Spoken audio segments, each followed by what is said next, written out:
সর্বনাশ হলো। কি হয়েছে মা? আমার ব্যাগে থেকে তোমরা 500 টাকা নিয়েছো? না তো, আপনি দিদিকে জিজ্ঞাসা করে দেখতে পারেন। মানে কি বলতে চাইছিস তুই? আমি চুরি করেছি? মা আমি চুরি করিনি। বৌমা, তোমরা সত্যি সত্যি বলো, আমার সোনার কানের জোড়া কে নিয়েছো? আমরা জানি না। রোজ রোজ কিছু না কিছু চুরি হচ্ছে, কি করা যায়? আইডিয়া! রোজ রোজ ঘুঘু তুমি খেয়ে যাও ধান, এইবার দেখি কে চুরি করে।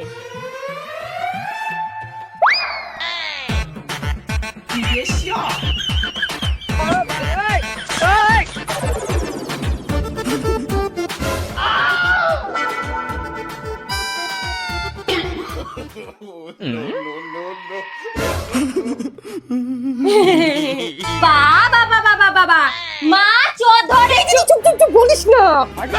দেখ, মায়ের বয়স হয়েছে, এমনিতে সব ভুলে যায়, এটাও ভুলে যাবে। এতে আমার ফায়দা কি হবে? এটা বিক্রি করে যা পাবো, তুই হাফ নিবি, আমি হাফ নেব। ঠিক আছে।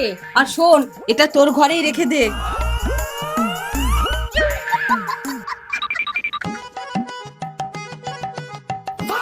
এই তো ইঁদুর খাঁচায় আটকেছে, এইবার দেখ। বৌমা, বৌমা! হ্যাঁ মা, আমার বালিশের নিচ থেকে নেকলেসটা কে নিয়েছো?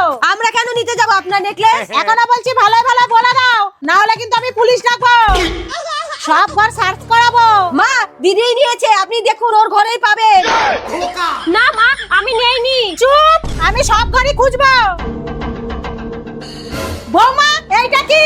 মা, আমি বলেছিলাম না, আপনি দিদির ঘরটা ভালো করে চেক করুন। আমি তো এটা তোমার ঘরেই পেয়েছি।